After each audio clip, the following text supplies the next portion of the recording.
Hello my friends, Grim here. Hope you're well today. We're gonna roll another couple of rune words. Hope you are down for that. Hope that is okay with you. We've come into some relative wealth here, finally, on Ladder Season 3.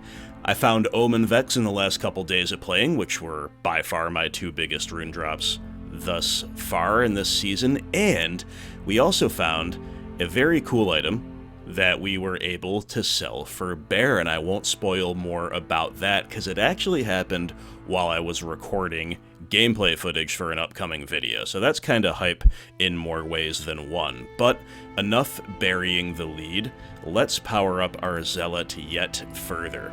With the first of two rune word rolls, we are rolling grief again to begin. Why? Well, number one, because we can of course hope for a higher damage roll than 364, which is below par. Every other roll is either perfect or near perfect, but the one that really matters ended up a little bit below par. And whether or not we get that, we can actually replace our Mercenary's Oath with this second grief, even if it's terrible. But it's not going to be terrible because we believe in the power of F tier low Mal Ral. With that said, my friends, let's do it. F tier low Mal Ral is gonna give us a 378 damage boost. That is 14 more than we're currently working with, so even though the increased attack speed is 1 off of minimum rather than 1 off of maximum, even though the life per kill is 3 less than the maximum that we have on our current one, and even though the totally non-existent poison resistance, totally non-relevant I should say, not non-existent, is worse as well, we are officially upgrading our grief because that damage roll is very decent. So, thank you for your service, Oath. We used this on our main hand for a while, represented a noticeable power spike over Butcher's Pupil, and then Frisian wielded it for a while, but now Frisian is on that grief Lawbringer time, and that's a good time. That's a great time for all of us, and less so for our foes. And next up, my friends, we're going to roll ourselves up a Fortitude. That will be Sol Dol Lo.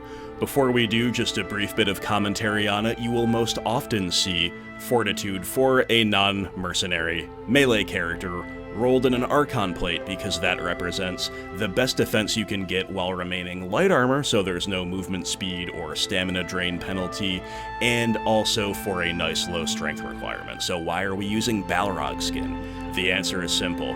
I'm using a Balrog Skin, or I guess a russet armor, in the form of Scalder's Ire, and I absolutely love the aesthetics. There's a small family of armors that look similar. At the elite level, that would be Balrog Skin, Shadow Plate, and Kraken Shell. Balrog Skin is the most armor class and strength requirement friendly of the three. They all are top tier aesthetics to me. So even though the Archon Plate doesn't look bad in my opinion, this more, kind of full armored knightly look is really what I'm going for. We also happen to have found a full maximum defense roll for non-superior Balrog Skin, so that's what you're using. Of course, you can use superior as well. If it's just enhanced defense, that's pretty good. It does up your repair cost a bit. You probably want to avoid enhanced defense and increased durability, because that sends the repair costs through the roof. But having said all of that, let's make ourselves a Fortitude, my friends. We kick it off with L, then we got Sol, then we got Dol, and then we got Lo. 4. Fortitude of our very own in a Balrog Skin for the first time on this channel in non-ethereal form. We have rolled the minimum of 25. Alres, you hate to see it. We've rolled slightly above average to life. That's probably 1.125 per character level, also below par. Okay, well, that's not very exciting, but the good thing about Fortitude, of course, is that it does not depend on a good roll. It's really just good no matter what you're getting yourself up to. And as mentioned, we are looking pretty cool. So you hate to see the mid-res roll, but you know what? We didn't actually need the resistances all that much, which is part of why I opted for Fortitude over Chains of Honor, which was otherwise very much in contention. We definitely also have to factor cost into account.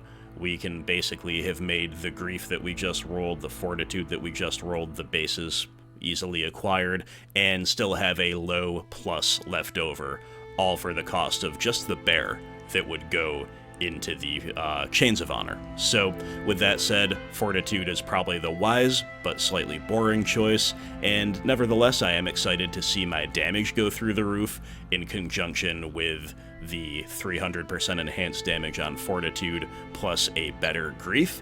It'll be cool to see Chilling Armor procced, and yeah, otherwise just a really all-around awesome power spike for us, so thank you very much for hanging out. Stay tuned for some gameplay coming up, and I'll see you next time. Take care, my friends. Talk to you soon.